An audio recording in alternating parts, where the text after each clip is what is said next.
Hello and welcome to Budget Simple Hai, brought to you by Aditya Birla Sun Life AMC Limited. I am here in a room where 4.5 lakh crore, I don't know how many zeros that has, you can calculate. 4.5 lakh crore worth of investor money is managed. Very heavy, isn't it, that number? I can see a door there which says only bonds can enter here. I can't. I'm not James Bond. And there's another room which says where equity becomes an opportunity.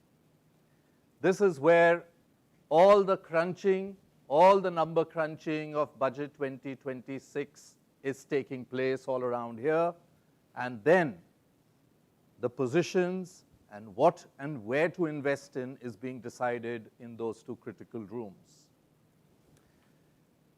Budget probably had a lot of expectations that came with it, but then markets.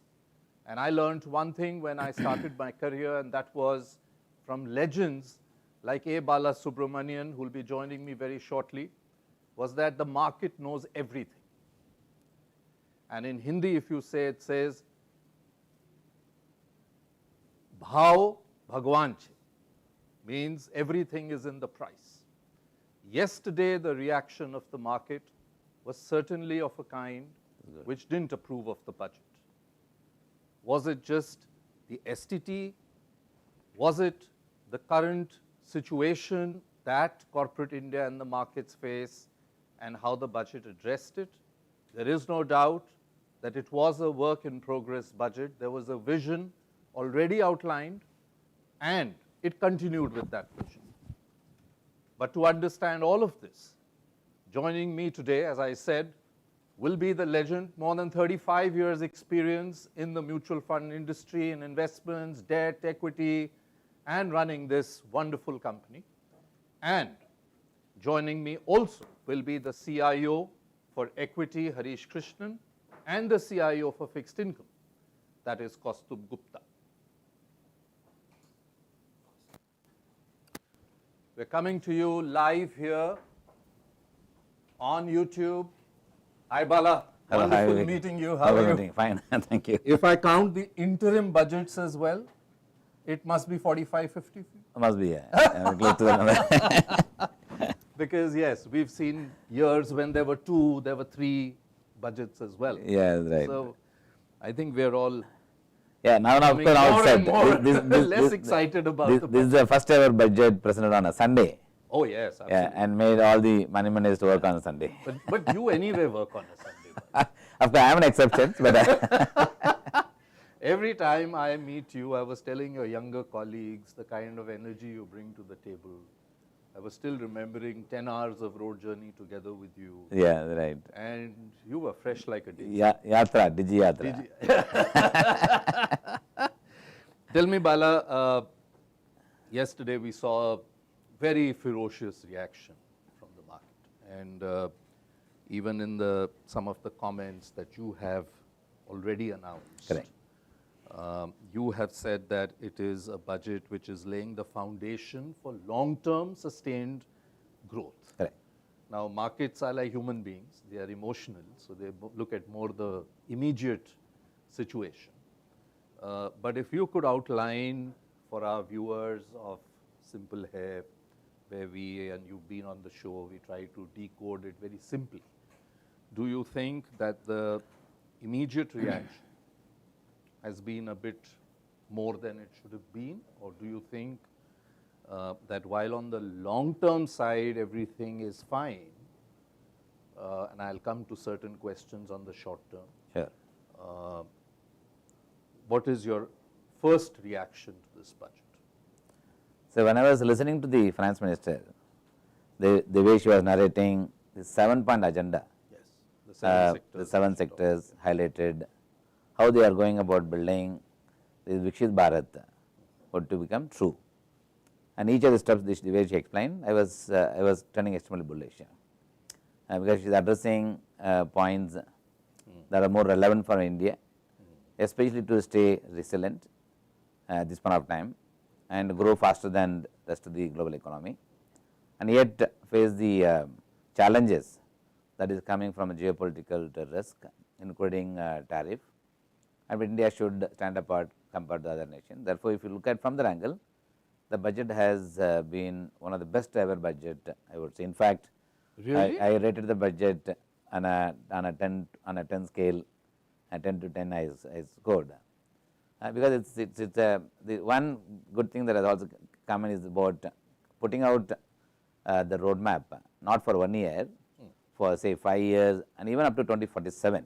Yes. So, in the past, never in any of the budget has given a tax holiday for setting up data center till 2047.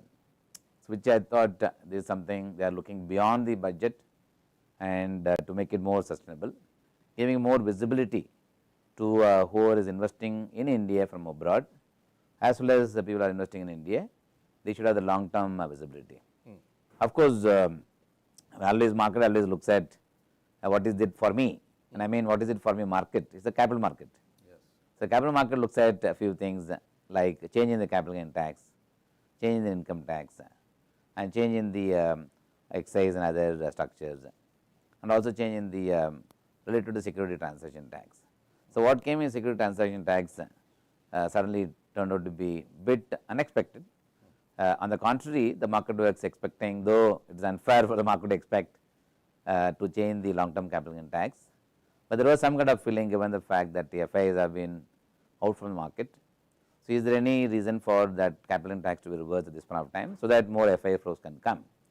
But of course, FII flows do not come to market purely on the basis of the taxation. They of course look at the broader relative the outlook that they have the rest of the global market. That is the way they look at India. So, that is one came as a somewhat expectation not being met from the market traders point of view. Second is STT is something introduction. If you look at the intent of the government versus how it is being perceived, the 90% of the people who trade in the F&O market, especially the retail, do not make money. So, I think government is also have over the cap of carrying. So, I think the budget also over the cap of carrying for youngsters, for traders who go actually trade in the market, speculate, but do not at the end of the day make money and out of speculations, and therefore, they must be curbed or encouraged not to pursue that as a way of investing, and by only way they can do it, they cannot say do not trade, but can always make it costlier. So, therefore, STT is actually with that intention they seem to have done. That's what the finance minister clarified that was the intention. But Bala, since you manage both retail and institutional money, the whole idea of derivatives was to be able to give big investors, and of course, you do not discriminate and say big versus small, you can only put an entry level. Correct. But I am told about 10 to 12 lakh crore, which is put into F&O, is by institutions, including FIIs, Correct. including in some cases funds like yours as well. But that also gets hit, isn't it? So, in the attempt, your intention is right, yes, but you have also hit large money which was anyway coming with a lot of difficulty. I would probably tend to bit disagree on this, though the derivatives market provide much necessary the depth in the market for the cash market, and also bring in some element of the speculative nature if it is there in the market. The expectation of price movements also come along with that. So, having said that, from a cost point of view, this will be a smaller proportion of the overall cost that we incur. It actually is not going to, is not a game changer, or is not something that is going to eat away the return that could come from the market, or maybe buying in any either the stocks or using derivatives for hedging your portfolio. There is very small cost that you pay, but the gain that you are aiming for, I think that is what money manager, I am sure two of my colleagues, Harish Krishnan we'll and talk more in detail on the numbers. They will speak more on details in terms of. As you rightly said that if it sounds big like 50% jump, but the government, to be fair, has done that with gaming, they have done that with all speculative, addictive, correct. you know. So, that is why I actually want to highlight about the carrying part. I think budget, when I mentioned about carrying part, one is of course F&O, the introduction is about carrying, I would say. The second carrying, I would say, is they have gone about, they understood the needs of mental health. I was very happy. I was also very happy, but nowhere in the budget it would ever gone so much in detail, Yes. that you not only focus on health and hospitality sectors and providing employment and create more health workers in the country. So also equally they given importance for mental health, Which has never been recognized, never been, and I think that's phenomenal. And you yourself personally correct, are very involved with the healthcare sector in your own personal life. Therefore, that's something which I liked. I like that. It's not everything linked to the, put one or two numbers and say it will have so much of financial impact and so on and so forth. Yes. And also the medicines, cancer for example, and she said other rare diseases, the medicines that are being imported, correct, duty cuts on that. I mean, I think that was also very That significant. is the starting statement itself is focusing on biopharma. Absolutely. Essentially making it India more inclusive growth, how do you drive it, and India has got a huge potential given the vast population, the rich heritage that we have in terms of right from medicine to technology to various other areas, and especially on the industrial side, we have a lot of strength that we have.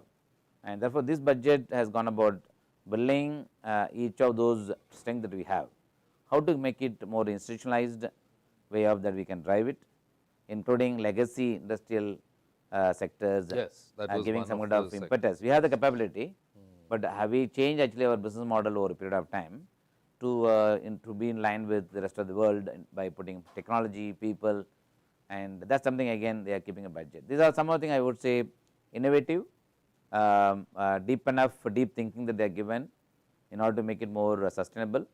As a result of that, many companies, even the MSMEs, for example, creating a champion. There are many small size companies in India have had huge capability. I was talking to one gentleman, very small size 20 crores turnover company, but he makes one of the nuts and bolts which is basically used in the airline industry. Critical component of airline industry is coming from him.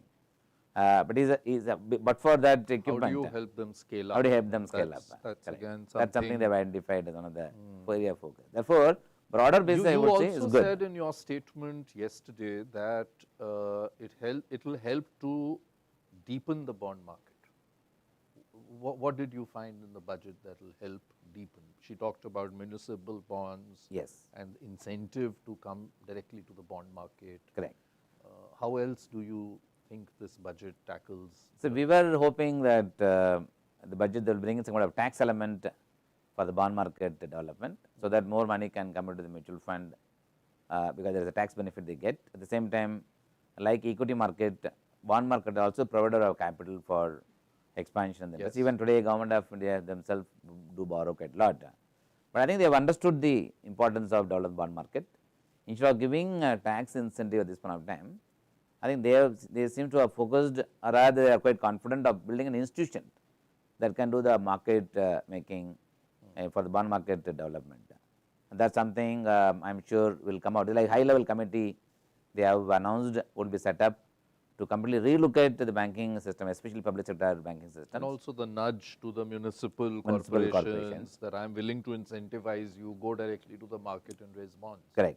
So, I think they have given a lot of importance for REIT and InvIT, where the public sector companies have got a huge amount of land parcel that they have across different parts of the country. How do you monetize them? So, they now put out some kind of methodology through the REIT and InvIT, they can actually monetize it. The same way, municipal bonds, they have identified about 7 or 8 city development centers, which essentially means those municipal corporation also needs fund today. If they all get funds, municipal corporation gets fund over a period of time, which you and me as a citizen of the country keep paying our taxes and other costs that we pay for usage of water and so on and so forth. But that comes over a period of time, the recurring of that thing will be quite large.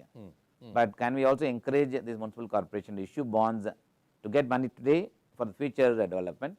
Therefore, we need to have a good amount of bond market vibrancy should be there, more participants should come and support these kind of bond issuances for it to fund the future needs of the country. That is something which comes. Therefore, from a broader basis, this budget at least have got some kind of importance that they are given for the bond market development. You've So always because it come from the budget, I would probably say they would make it work.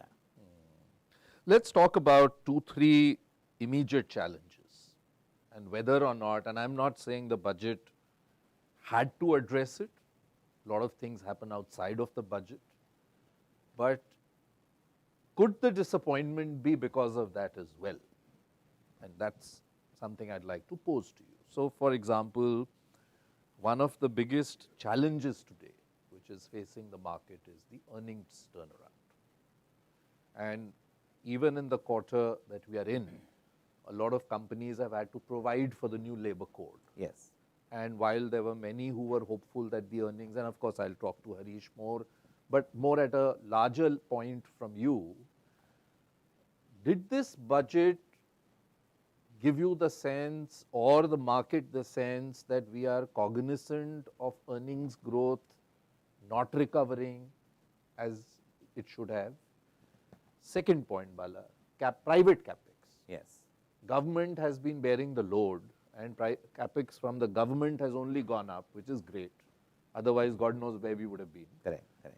But the private capex cycle is still not turning. So, is there something this budget could have done to clear that? Did you see that in the budget? Yes.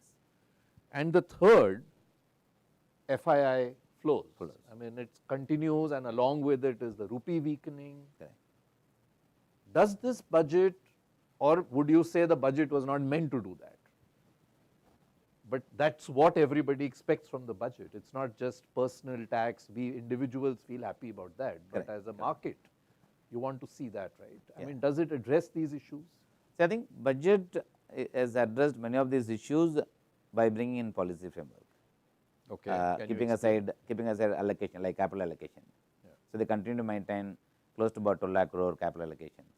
They identified different sectors like biopharma is one, the semiconductor is one, the electronic manufacturing is one, where they all increase allocations. Wherever they have seen success, they have increased allocations. In fact, there was a statement came from Apple CEO just about few days back in the US, appreciating the manufacturing activities they have undertaken in India, which has been the second largest producer next to China, to support Apple growth in overseas market in manufacturing mobile phone in India. So, we are seeing now progress in each of these areas.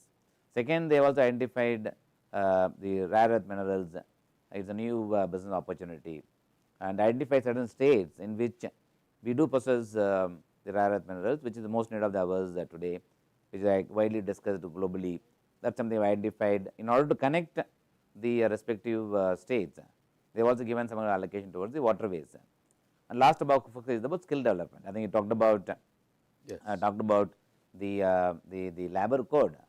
Labor code is also about one, giving money in the hands of people, especially below 20 lakh rupees. It is not something they are not given to everybody below 20 lakh rupees. They have defined some kind of methodology for the whole country to have a uniform policy, uniform salary structure, the uniform way of driving things. Which is very welcome. Which is that very was a reform. Correct. So, that is something they have addressed it. So, the skill development program that they have now announced, almost about 20 lakh employment that can be created of various steps that they have taken. Therefore, from budget point of view, we will have to only look at the allocation towards various sectors, which is the capital sector, capital goods, the capital expenditure, which actually the key to look at it. That is something my own belief is they are not cutting it down, and they continue to increase it and continue to identify new sectors that can benefit and you are out of saying this. that's all the government can do really. Correct. Private sector capex, which I am sure Harish also will give you more number on this. He has some numbers which can actually justify how the private sector consumption is picking up, investment is picking up. But in the last few years, number of sectors in which private sectors have come on board, especially the new age business like electronic manufacturing, right? Even the semiconductors. There are private sector participations that have started coming in. Overseas investments, they also started coming in, especially in the state level. Even states have been luring foreign investors to come and set up their own industries. They are giving a lot of the facilities like tax holidays or maybe land at a relatively cheaper price. I think at each state level is happening. If you look at the traditional private sectors, Indian conglomerates who have been in the business of manufacturing for long, they continue to expand their own existing capacity. Cement is an industry, if you see, they have increased their capacity, and paint and industry has increased their capacity. New capacity is coming. So we have to look at an overall basis. The number doesn't look that bad. But of course, could she have done more for exporters? If you see the last 6-8 months, I'm sure, Bala, every morning you wake up, you see one new statement from Trump. And imagine the havoc it has caused in some sectors, Correct. especially for exporters, right? On the one hand, we are trying to, look at newer markets and governments making progress on FTAs. We've just closed a big EU FTA, New Correct. Zealand, and many others. US is still open. Correct. In fact, I must mention on this, since you mentioned about FTA with the EU. Morning I had an opportunity to have an interaction with our Honorable Commerce Minister Piyush Goyal. It was organized by National Stock Exchange with about market participants, just to get a feedback on budget, quick feedback on budget. One of the interesting that he mentioned, which I really liked, the power of signing of FTA with the EU. When you look at the EU, we look at BMW and Mercedes and high-end car segment. And he made one interesting point. 90% Indian automobile industry, especially the passenger vehicle manufacturers, do not get impacted on the basis of the EU FTA trade, because there are high-end cars where we will get the benefit. Defense will get significant benefit. One of the bigger industry, which is the farming community, actually produced in India. They never realized the power of farming community, especially in the alcohol and oil manufacturing, which is using the grapes. And European Union is actually one of the best in terms of making agriculture produce to generate huge business opportunity on wine and alcohol. They have identified that as a sector that India has actually underutilized the farming capability in India of grapes, and how actually created allied industries along with that. They have identified that as one of the area of focus. Therefore, when you look at the trade with the EU, it can actually long lasting impact that could have in multiple sectors getting benefit. Second is within EU there are many small countries, and each of them apparently had very minimal investments in India the last so many number of years. Each of the countries, when after signing the agreement, looking at tax holiday that they are giving with the pure commitment for long term, the more and more countries like Switzerland has already committed about $60 billion, New Zealand has committed about $20 billion. So these numbers are actually, if you add up all those things, I think it can be very powerful from the progress point of view. And the US tariff also, I think we are progressing quite well. My own belief is, it looks like we seem to be coming very closer to signing it up, though there is no public information available. I know, but I can only go by the pulse that we gather. Sure. But I think if that comes, probably I would assume the flows can reverse. But coming back to the exports that you mentioned about, I think India's service exports is one of the highest among the various exports components. Service export is the largest. I think with the rupee dollar being on 91.92, I think we have anyway become one of the largest beneficiaries of that. And second is sectors like textiles. So this time, which is one of the budget, 7 she's talked about. Correct. The budget she has addressed about how textile industries actually is quite fragmented in the systems. It's quite spread across the country, and they have now talked about creating a park, a textile park. It was there last year budget as well, and I am sure they would also realized what are the things they have not done for it to become successful. They simply putting things in place this budget. That's another area focus. I think they also mentioned about countries like Bangladesh has got larger exports, whereas India definitely deserves to have be leader in the textile exports. That's something paid attention. I think if you look at deeply, I think they are addressing each of the areas. For example, chemical we are importing a lot, can be produced of course within India. Then have identified chemical SEZ kind of zone, so that chemical manufacturing can in India, then we can export rather than importing it. So these are some of the steps they are taking. I think currency is something, it's a function of flows. I think Reserve Bank of India has been on top of the job in terms of ensuring intervene at the right time, at the same time let go rupee to depreciate depending upon how the outflow happens. But I always see that the rupee depreciation in some sense would have also taxed the FI's outflow, when they move out, though it is not intended that way, I know. but definitely you would have some. That's why if you look at it from a foreigner's point of view, return on a rupee versus return on dollar, return on dollar is actually lower than the return on rupee. At rupee term they have done very well, but at dollar term they have not done well. So in some sense it is rupee depreciation has also reduced the overall return, while of course it is good and bad to have, but I think fact of the matter is it is a question of time for the rupee to just stabilize. Of course, in the current market conditions worldwide, if you look at all currencies, whether it is Japanese yen or versus US dollar and India and the Chinese currency, only one has enough done for exceedingly well, and we have been seeing stable currency in Europe as well as sterling pound, and with these dynamics, I think India rupee depreciations I think would have come in handy from an exporter's point of view. Bala, you have always said markets are a slave to the earnings, and while I will dig deeper with Harish in a bit, but when do you see this earnings cycle turn? So, if you look at the moving parts, maybe in the last almost about 6 months or so, the step that is being taken, it has to boost the consumption. I think GST, the complete revamp, which the Minister of Finance announced last year outside the budget. Yes. This already started playing out in terms of the company's outlook for the future. Second is interest rate has been cut. I think today the cost of capital in India is very reasonable for anyone to get into the business. Interest rates have been pretty low from the borrower's point of view. And third is per capita income, thanks to the agriculture output. Even this year too, good thanks to good monsoon, agriculture output has been very good, and the focus that is being given on the rural India also increasing the overall per capita income for people. Therefore, all these things will lead to a better spending habit and also better earnings improvement that could come from companies. So, I think we are already seeing that in terms of progress. It is just a question of time for this to actually get more momentum, which I am sure both Harish and Kaustubh would be able to give some more insight on this, but I think I am quite hopeful that earnings to come back this year.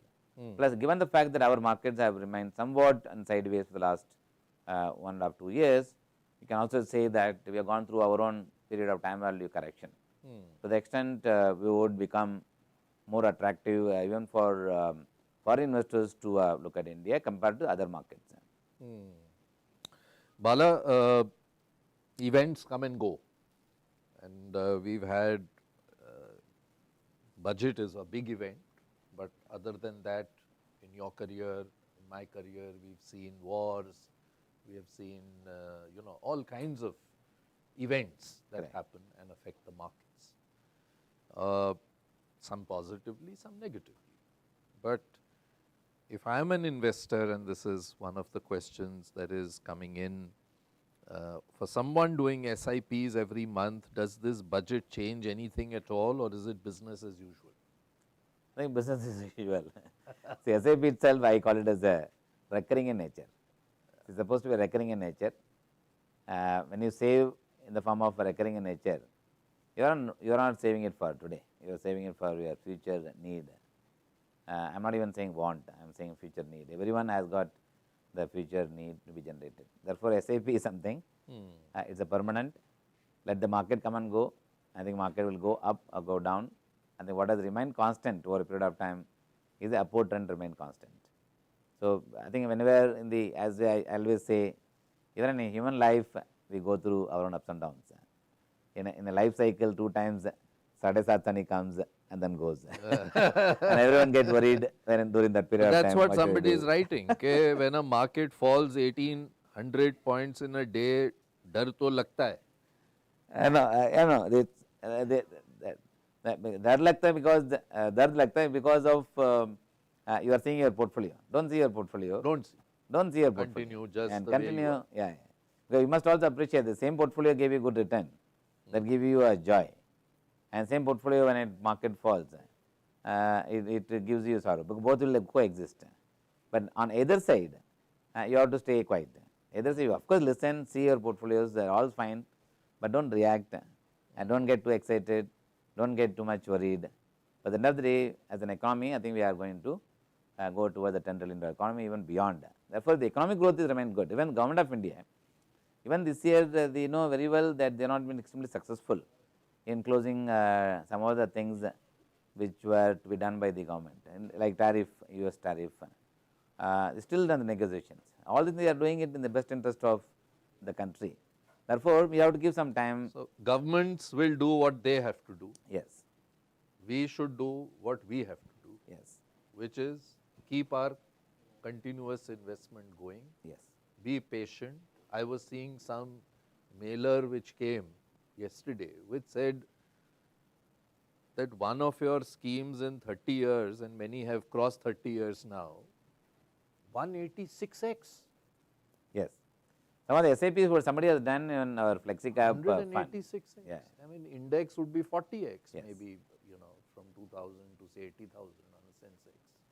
But that doesn't mean that you are not getting more returns. The 180x coming because you sat through the investment through this journey. Yeah. And you continue to stay with your investment through this journey. If somebody has got chickened out in between, Then they and lost. then you would have lost. One thing we must always remember, once you get chickened out and move out of the game, you will never be able to come back to the game. And even in real life sports we see it, that once you get out, you can't come back to the game. So I always say the SIP is something is continuous, you have to stay in the game and continue to keep your investment and reap the benefit only over time. You're fond of cricket, so let me ask you, do you think the market was expecting a run-up to the T20 World Cup, and what it got was a great test innings? And in fact, Harish Krishnan is more clued on to cricket than myself. What do you think? No, I think the It's market playing for the long term, it the is budget, whereas market thought things are troubled, we are off our highs, we will get something. yeah. I think the way market reacts is anyway. It's market reaction is a function of the nature. Yeah. The nature of the market is actually react. The expectation set by us, and expectation not being met, realizing is also us only. So therefore, I am talking about market players. So this is something always happens in the market. Every budget I have seen historically, you will see this euphoria coming for a day lost. And from a government point of view, they have done everything that is possible all these years, and they continue to do what is possible even outside the budget as well. Therefore, budget is should not be the one document for you to consider the investment. I think they are doing many things outside the budget. All of them are to ensure that we as an economy continue to grow, and as a country, companies perform better and better, prosper, people at large prosper. Therefore, we are able to actually become one of the third strongest economy in the world, which essentially means our market cap. If you have to link it to the GDP, it has to only go up. So, the only question is what period, the period can always change. I think what is most important actually is like our lifetime. The average And what lifetime you're for saying 80. is, Bala, that in the current global disorder that Yes. is going on, to expect a budget with a roadmap of 10% growth would have been asking for too much. Even a 7% growth is something great at this point of time. Yes. I think they have done it with the 10% nominal GDP growth, which is nowhere in the world 10% nominal GDP is there, which essentially means whatever the building blocks they are doing at this point of time, all of them are eventually will lead us to the When a tailwind comes, we will lead be us to better that. Correct. poised. Correct. Therefore, being optimistic, I think, is extremely important. You're always optimistic, and you're always smiling, and I wish that you continue to create wealth for investors across the country. And it's a privilege to be sitting here where all the action takes place. So thank you very much, Thank Bala, you, thank you, Vivek. for inviting thank you. me here. Yeah, Thank you very much. thank Lovely you. speaking. Yeah, nice speaking to you. Thank you. All right, so we now dig further deeper, and joining me now, as mentioned by Bala and me in the conversation, is Harish Krishnan, who is the CIO for equities, and Kaustubh Gupta, who is the CIO for fixed income at Aditya Birla Sun Life AMC Limited. Thank you very much, Harish and Kaustubh. Thank you, Vivek. Welcome to our office. Thank you very much. I know, I love that bond bit. Kaustubh, and you look like the guy who can actually walk in. Thank you. Yeah, you look the kind. But tell me, I see a lot of calm here. There's no tension on anybody's face, despite an 1800 points fall. You seem rather calm. So is it like, was it a reaction, as Bala just mentioned? We are human beings. Markets are emotional. We react. It's nature to react. What are your immediate readings, though now you've had time to crunch through with your team on a lot of things, but immediate reaction you think was an overreaction, or were there something more that the market was expecting that it didn't get? Sure.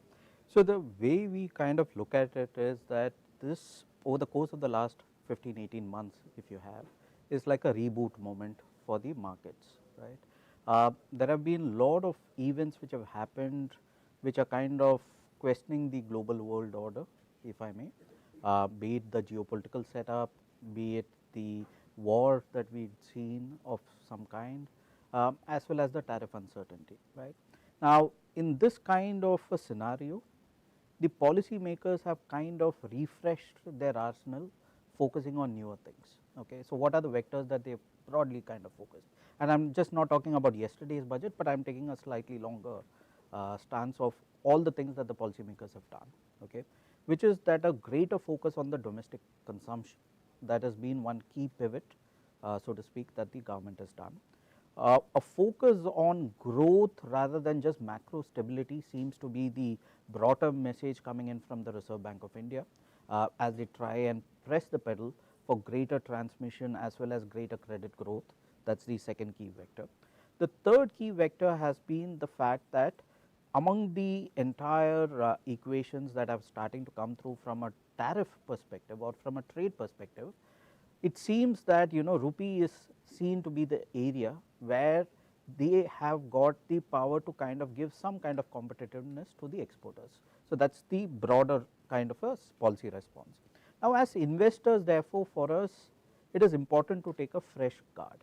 Okay, this is not business as usual. This is not about looking at, say, the winners of the last 3-5 years and believing that they are going to continue their stride going ahead, because these kind of distortions, if I may, require a fresh thinking, and that is exactly what we think over the course of the last 15-18 months. We kind of geared towards the newer set of opportunities, a newer set of sectors which may be possibly be under the radar, which may be under owned by, say, the street and various market participants, and which have the prospect of certain surprises in earnings over the course of the next 18, 24, 36 months. So the key, as you rightly observed, it's reasonably calm despite all the chatter that's around, and that's primarily because we are really geared for the medium term and the longer term. We really have no edge to predict what the markets will do today. We have no real edge to say where it will be a month from now. So why at all get into that game where we have no real edge? Rather, let us try and see where we can gravitate our portfolios towards the newer set of opportunities, and that is what we kind of do. And yes, so in that sense, we kind of look at this policy statement of the budget from that lens. It is just one tool that the government has among the series of reform orientation that they have done over the course of the last 15-18 months. And what the other key aspect is, and I think Bala alluded to it, that a lot of seemingly quote unquote reforms now seem to be happening outside of the budget, right? And therefore, one shouldn't just kind of lay on one reaction, etc., that the market may have. We continue to remain constructive on equities, just that we need to play the test match, not really. Yeah, that's what I asked Bala, and he said Harish is the cricket crazy guy. So is it like a test match budget? Absolutely. We set a certain path. We are going to go every year, keep playing, let things settle down in the globe, and then we'll.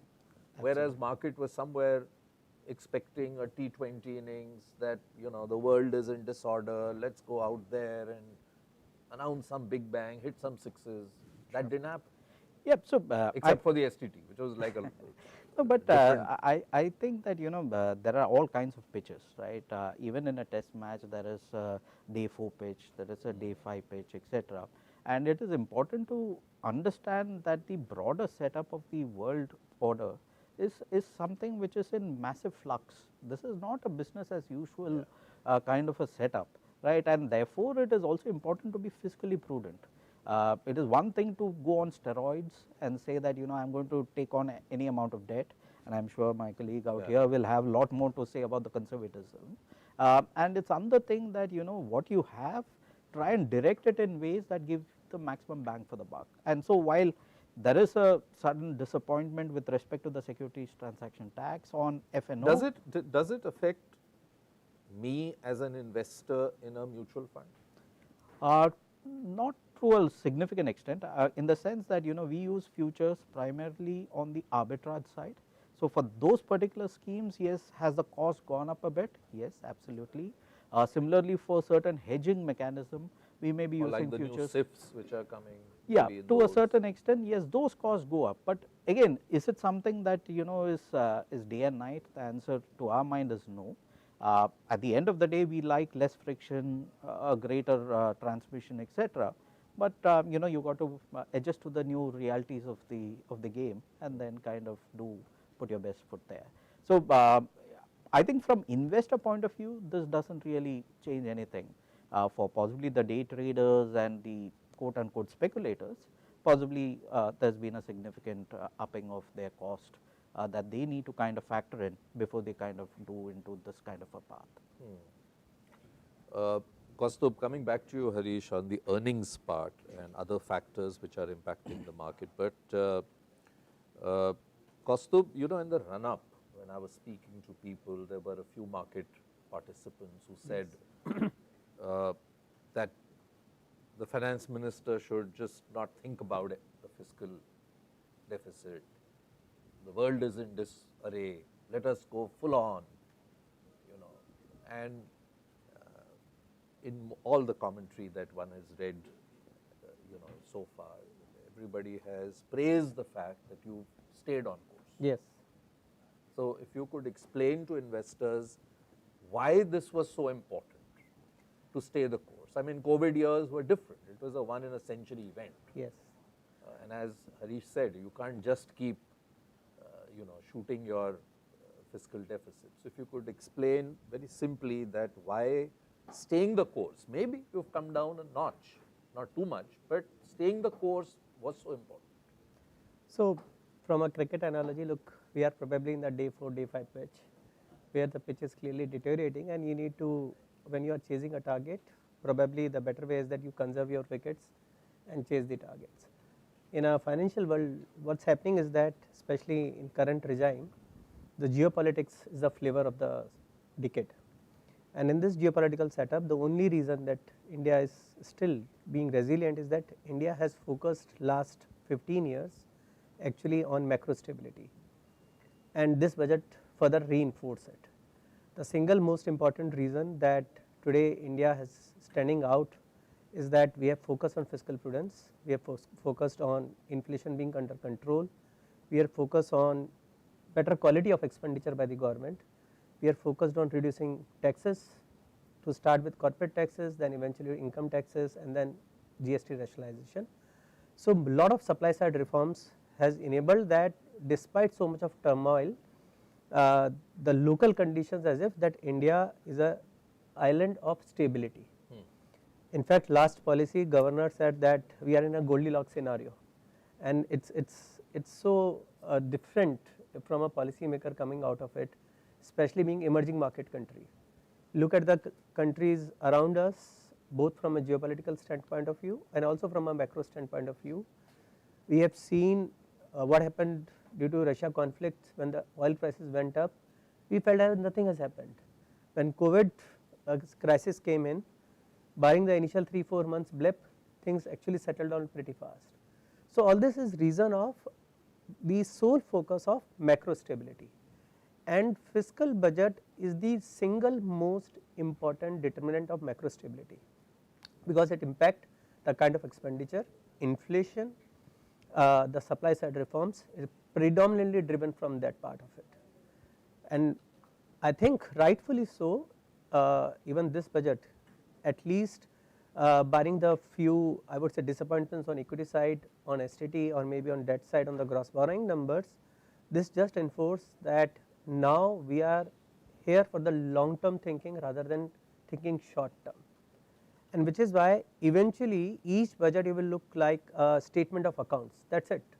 Whatever reforms are need to be there, government will not wait for every 1st Feb to come and announce it. They will do it as soon as they find a window of opportunity and they find a solution to it. So in my view, budget over a period of time will become more and more mundane, and reforms as and when needed, keeping in mind macro stability as a key factors, will be given by the government. I hope I'll be able to come every year and talk to you. You're saying it's going to become mundane, so. Yeah, but look. No, I know, what you're saying is right. I mean, we don't work for one day in a year, right? Yes. So it's a continuous process. Yes. But you mentioned this gross borrowing number. Yes. The net borrowing seems the same, but the gross borrowing figure seems more Yes.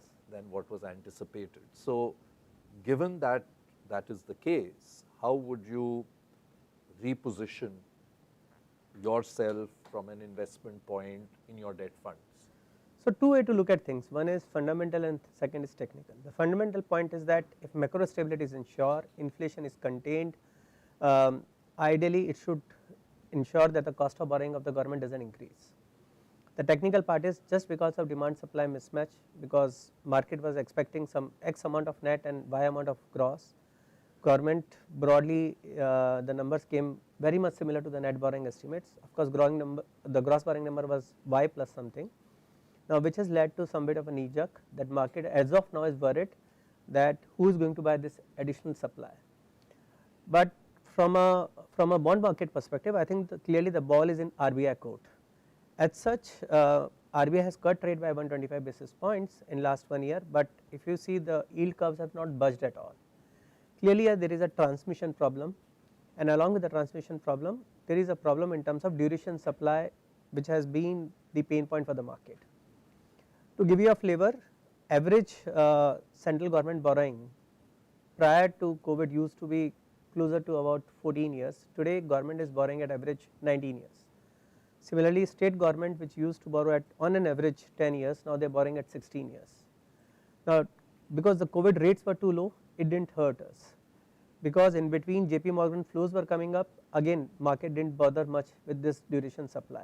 Now both things behind us, because rates have normalized and of course bond inclusion index flows are up behind us. Now market this year actually felt this demand supply mismatch of duration. So in my view, the heavy lifting needs to be done by RBI.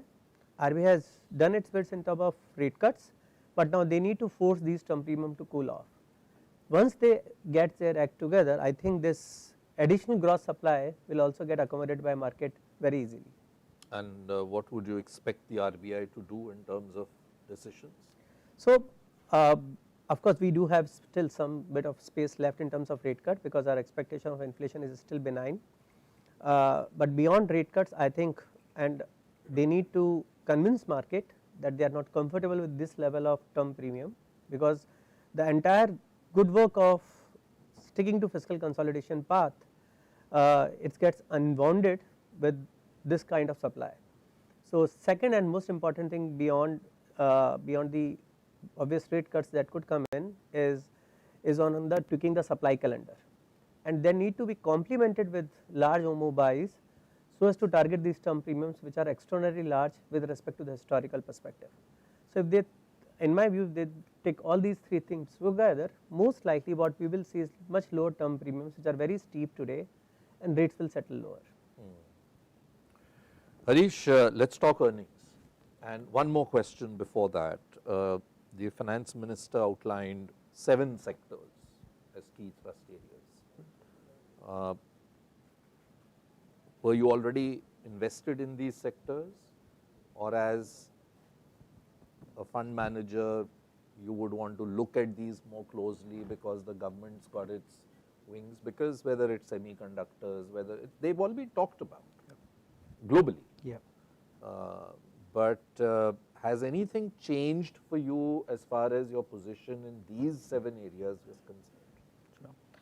Yes and no, in the sense that we are always appreciative of new vectors of demand creation that come through, and therefore from a budget point of view, from a policy point of view, there is definitely a greater thrust on these few strategic areas, both from a indigenization as well as from a security perspective, as well as from a function of competitiveness that we eventually desire for an economy as a whole. So, it is kind of solving for both of these things, and therefore we know that in many of these sectors there is going to be a government support or a government put, if you may, which is going to keep coming through whenever there are going to be challenges, and every business goes through these challenges every now and then. So from that perspective, can the risk premiums that one may have had for these sectors come off a bit? Absolutely yes. But I think many of us look at only one side of the equation without looking at the other, right, which is that we are always focused on the demand side creation, which is how much more is going to be spent, how is this going to be channelized, etc., and that is very important. But at least our thinking has always been that in a country like India, okay, where purchasing power is reasonably low and it is growing very fast, penetration levels in almost every category is low, okay, the demand is a given. Yes, if in certain sectors it might happen in 5 years, in certain other sectors it might happen in 7-8 years. So it is not about this demand or the or a doubt of whether demand is going to happen or not that is going to drive the investment call. It is rather to focus on the supply side. Now what is supply side? Which is competitive activity, because if this demand is out there in the open, it is not that there are only one company which is doing it. For example, in the semiconductor PLI scheme that has been, there are some 249 companies which are now applied for this PLI benefit. Now is it needed? Absolutely yes, but when there is so much of catalyzing of supply, do returns necessarily come to every one of them? Possibly not, right. So therefore our focus has always been in sectors to look at from the supply side, which is competitive activity, which is in terms of where is the new capacity starting to create, or to look at who are doing things differently compared to the rest of them, because all of them have got government support, right. But within that also there are these shades of grey or nuances which we may need to decipher upon, right. Who has got the lowest cost within that particular segment, because then they will be able to push through even higher volumes and can have a greater share. So that really is our focal point. And the third thing that we as market participants also realize is that we need to look at areas where ownership is not very, very high, because one is to say that over the course of the last 5 years, India's semiconductor or India PLI benefit for electronics has been one of the greatest talking points. The fact that Apple's supply chains have come to India and we are kind of exporting almost a significant amount of Apple phones, that is all known. Yes, are there great companies out there? Absolutely yes, no doubt about it, okay. But the reality is that this appreciation of the story has already been implicit into the price over the course of the last 4 or 5 years, and positioning of these spaces are also quite excessive, right. On the other hand, let us take another example of a sector just to make a point, which otherwise gets spoken about in almost every budget and almost invariably in the last 4 or 5 years has seen a negative reaction of sorts. Let us take the case of, say, the insurance sector, okay. Almost every budget there has been something. This time there has been no talk of the insurance in the budget per se. Now in a space which is completely out of favor, in a space where 5 years back, if you think about it, almost every large corporate wanted to set up an insurance company. Today you are seeing consolidation within that space. You are seeing the big 3, 4 gaining greater and greater market share, right. And so while there is always going to be challenges which are going to be there of the here and now, I think the greater value is created in the terminal value of what the market size can be, say, 5, 10 years later, and which are the companies which are doing things differently, and if I can back them up in these points, that is where my pace of compounding tends to be faster over the course of the next 4 or 5 years. So and this is irrespective of sector. Yeah, so that is the other part. You are looking at a business, that is right. So, so especially in difficult times, identifying companies which are doing different things, okay, invariably pays off, because these headwinds do not remain headwinds forever. Yeah. There will be times when they will become tailwinds, and at that point of time, this greater focus and customer obsession of these companies will mean that they have a greater mind share during difficult times. That gets translated into higher market share, that will get translated into higher revenue share, and that will eventually get translated into higher profit pool share, and eventually that will get translated into higher market cap share. That to us is the arc. So identify companies which are doing different things, are focused on the customer, because it's ultimately the customer that pays the money. It's not the government, it's not all of these policies. These are enabling frameworks. You want the customer who is wanting to have you in their lives and wanting to see that you are providing me value, and for that I am willing to pay you something, right? And if I can see that journey over the course of the next 4, 5, 6 years, for sure these enabling environments are important, but for me that becomes the pivotal point to look at across sectors. What about earnings? Do you see them? I mean, there was a lot of talk that the quarter which we're currently in will see the turnaround, but then probably because of one of the reasons was the labor code, and a lot of companies had to provide for that. Right. Is the worst over there? Are we at all going to start seeing an uptick now, or?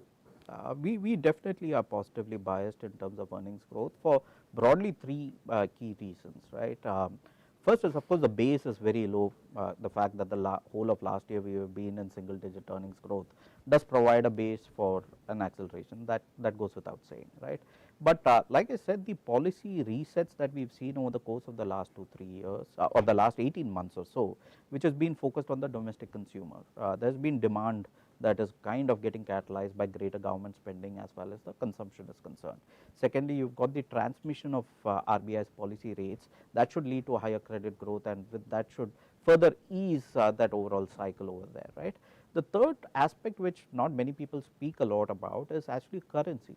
Okay, and currency is generally seen, a rupee weakness is generally seen as a negative factor, because yes, for sure for a foreign investor, whatever good things that the local currency is doing or the local company is doing in local currency gets completely offset, because they measure it in their currencies, and when you've seen a weaker currency, it kind of takes away all the zing of what they are making from the local markets. But for an Indian investor, on the other hand, currency actually is a massive tailwind. Okay, why is that?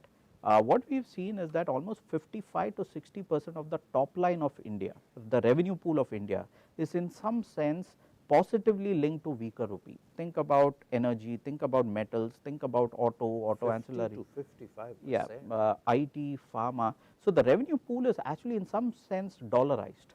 I mean, it's not quoted on a daily basis, totally, but there is a positive skew whenever rupee kind of depreciates, right. Now obviously during the fall of the rupee depreciation, there is a lot of worry and angst, because there are also sometimes borrowings in foreign currencies, cost in foreign currencies that need to be adjusted.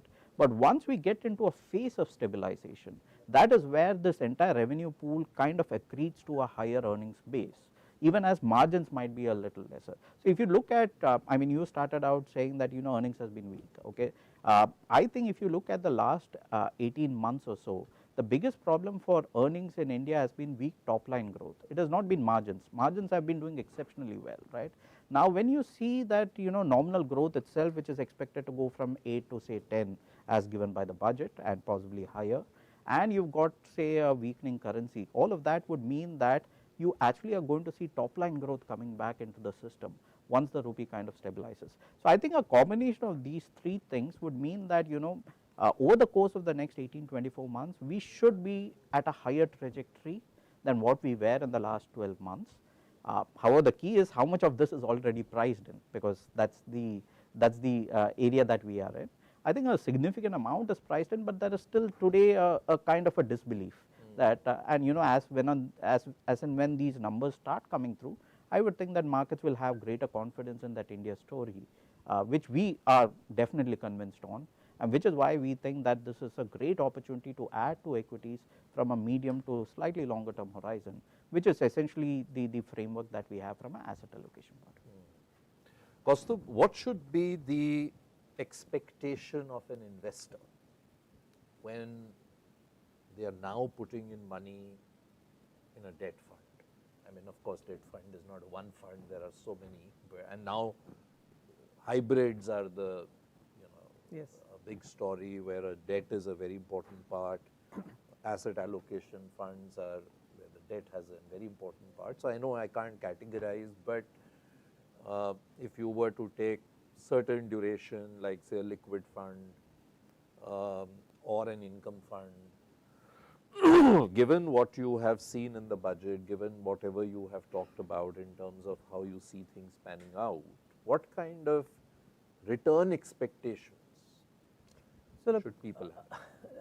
of course, because the entire curve, as I told you, that is elevated. Effectively, last 125 basis of rate cut has not been passed on, at least in capital market, and which is why right from 3-month CDs to 10-year corporate bond, everything is available between 7 to 7.5. That's the range. Now we do expect that RBI should force monetary policy transmission, and as and when that happens, the entire curve will become more steep, and the curve will settle lower, anywhere between 50 to 100 basis point over course of next 1 year. For an investor, I think given the uncertain environment we are in, probably it makes sense that he should align his investment allocation or choice of fund basis his ALM, that if he has a 3-month money, of course the choice of instrument should be money market, ultra short term, low duration. If he has a 1-month, 2-month money, it could make more sense, and the long term money should come to corporate bonds, income funds and short term fund as a category, so and so forth. Now only thing is there is the market, because the markets are fairly cheap valued, there is a case for duration, but because of sentiments both globally and locally is against fixed income, and now because as I told you that wall is in the court of RBI that they need to force it, we will have walls in across our investments vehicles. So the better way to assess walls or to address walls is you align your ALM. If you have a long term, go to the long term asset allocation. If you have a long term money, if you have a short term money, stick to the shorter end of the curve. But broadly, that's because the entire curve is between 7 to 7.5. What you should expect more or less that by aligning your ALM, you should get returns very much closer to these levels in yield curve. But then you are saying in both these cases, it's a good place to enter, right? Yeah. Now, So if you have that kind of a time. From a spread perspective, to give you a flavor, today even the term spreads, which is liquidity spreads, they are highest since 2018, which is repo and to a point spreads. Now remember in 2017-18 we were undergoing through some bit of credit crisis, and which is why the term spreads had a lot of credit element in it, which is credit spreads. Today both banking balance sheets and corporate balance sheets, they are kind of pristine, which means that entire spread is liquidity spread. Now if you have to look when these kind of liquidity spreads were there, you have to go back to 2008 compared to repo rates. Now in 2008 or 7 rather, RBI was in a hiking cycle. IV Reddy, doctor, he was making sure that the economy slowed down. Today the efforts of policymakers is to accelerate growth, right? Today inflation is not a problem. At that time the retail CPI was in double digit. So clearly the problem of 2025 is monetary policy transmission, that you have done so much of rate easing and you have done so much of OMO, but rates are refusing to budge down. So I think 2026 is all about focusing on transmission of past acts. Like in budget, when we talk about, we say that we have already cut taxes, corporate tax have been eased, income tax has been eased, GST has been rationalized. So market entered this budget with a muted expectation. Similarly, from a headline perspective, RBI has eased rates, so the space is minimal, but there is a space. Regulatory easing, lot of easing has done in 2025, but what has not been passed on is this transmission channel which is blocked. So the entire policy making thrust in 2025 will be on monetary policy transmission, making sure that the thrust which is blocking this transmission channel to pass to the economic agents, it is passed on efficiently. Thank you very much, Harish. Thank you so much, Thank you, Kaustubh, for Thank that you. wonderful perspective. So very clearly, we've heard two very, very significant market voices who actually manage money. Both seem fairly bullish in terms of where things are going from here on. Some brilliant perspective there on how you need to cut out the noise, see things differently. Budgets will come, events will come and go. At the end of the day, you have to see inward in terms of what you are comfortable with, what is the investment positioning you want to take, as Kaustubh said, what is the asset liability mismatch, right? Yes. The ALM, what is the risk you can take, but Bala made a very important point, you just have to keep at it. Events, as I said, will come and go, budgets will come and go, but you have to stay the course if you want to really see the benefits of the ups. You have to ride through the falls as well. Thank you very much for watching this, for me personally, a very, very overwhelming experience to be sitting in a room full of top investment experts who are managing more than 4.5 lakh crore, have done a lot of budgets from newsrooms, but it's a first for me to be sitting actually where all the action is. So thank you very much for watching this episode of Budget Simple Hai, not episode, this live session. We do hope you enjoyed it, and we will continue to bring you many more of such sessions going forward. Thank you.